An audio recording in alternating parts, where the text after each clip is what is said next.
पश्चिम बंगाल विधानसभा चुनाव के लिए बीजेपी ने अपने उम्मीदवारों की पहली सूची सोमवार को जारी कर दी।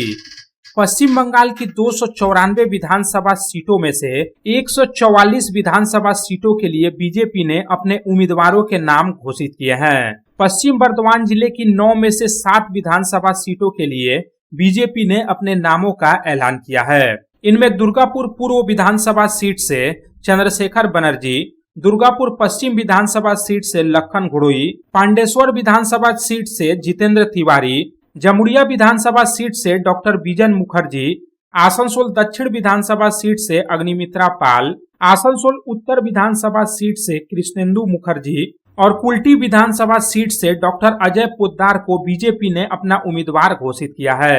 जबकि रानीगंज और बाराबनी विधानसभा सीट से बीजेपी ने अभी अपने उम्मीदवार के नाम की घोषणा नहीं की है। इसलिए रानीगंज और बाराबनी विधानसभा सीट से बीजेपी का उम्मीदवार कौन होगा, इस पर अभी भी सस्पेंस बना हुआ है। बीजेपी के उम्मीदवारों की सूची पर नजर डाली जाए तो पता चलता है कि वर्ष 2021 में हुए विधानसभा चुनाव में बीजेपी के टिकट पर कुल्टी से डॉक्टर अजय पोद्दार, आसनसोल दक्षिण विधानसभा सीट से अग्निमित्रा पाल और दुर्गापुर पश्चिम विधानसभा सीट से चुनाव जीतने वाले लखन घुड़ोई पर पार्टी ने फिर से भरोसा करते हुए उन्हें इस बार भी अपना उम्मीदवार घोषित किया है। वहीं दूसरी तरफ पूर्व मेयर एवं वरिष्ठ बीजेपी नेता जितेंद्र तिवारी को एक बार फिर से बीजेपी ने पांडेश्वर से उम्मीदवार घोषित किया है। पिछले विधानसभा चुनाव में जितेंद्र तिवारी पांडेश्वर से ही चुनाव लड़े थे और तृणमूल कांग्रेस प्रत्याशी नरेंद्र नाथ चक्रवर्ती के हाथों मामूली वोटों के अंतर से चुनाव हार गए थे। हालांकि एक बार फिर से बीजेपी ने उन्हें पांडेश्वर से चुनाव मैदान में उतारकर अपना भरोसा बरकरार रखा है। वहीं जमुड़िया विधानसभा सीट से डॉक्टर बिजन मुखर्जी इस बार बीजेपी के उम्मीदवार हैं। वर्ष 2021 में डॉक्टर बिजन मुखर्जी ने रानीगंज विधानसभा सीट से चुनाव लड़ा था, लेकिन तृणमूल कांग्रेस के उम्मीदवार तापस बनर्जी के हाथों मामूली वोटों के अंतर से पराजित हो गए थे। ऐसे में इस बार उनकी विधानसभा सीट बदले जाने को राजनीतिक तौर पर काफी महत्वपूर्ण माना जा रहा है।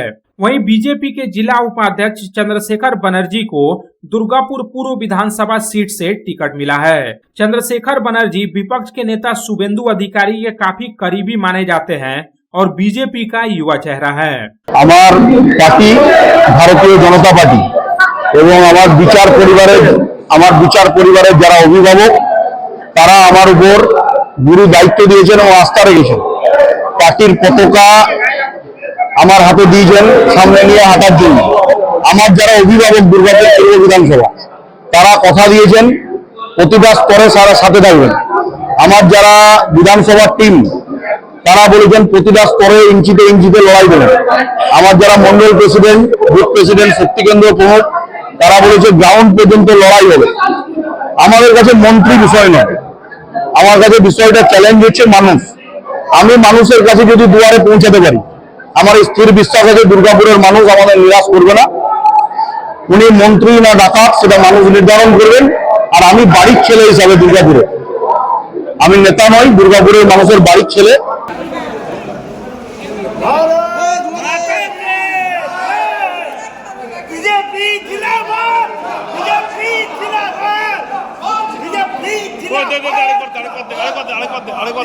वहीं कृष्णेंदु मुखर्जी को बीजेपी ने एक बार फिर आसनसोल उत्तर विधानसभा सीट से चुनाव मैदान में उतारा है।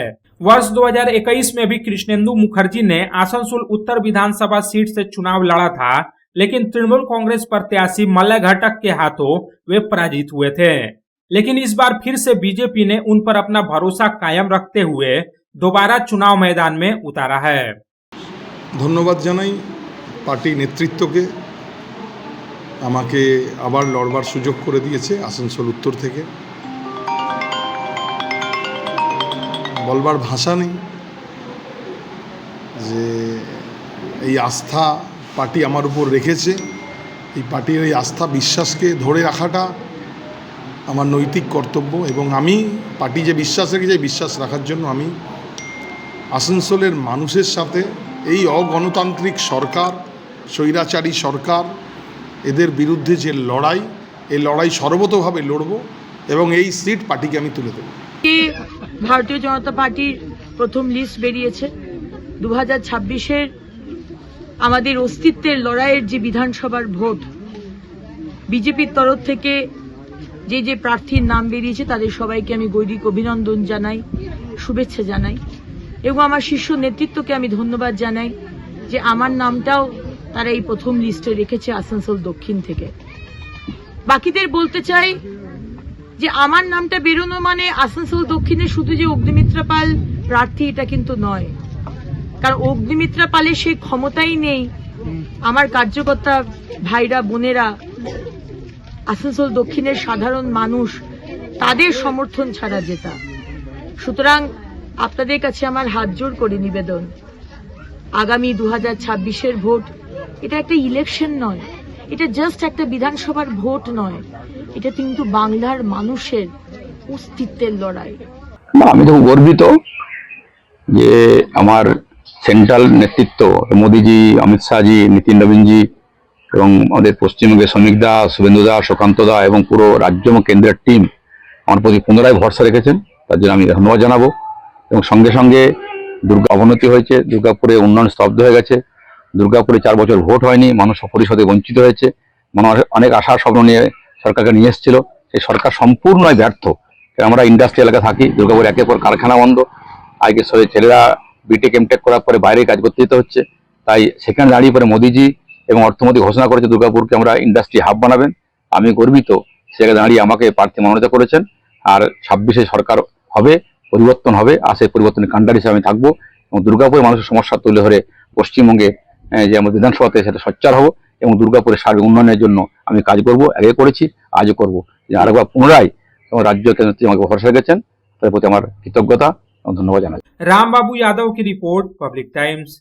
কিছু পরম্পরা আর শেখা মায়ের থেকে চলে আসে মেয়ের কাছে, ঠিক যেরকম হনুমান্তা চাক্কি ফ্রেশ আটা, ঠিক যেন মায়ের ভালোবাসা, যেমন শুদ্ধতা তেমন স্বাদ।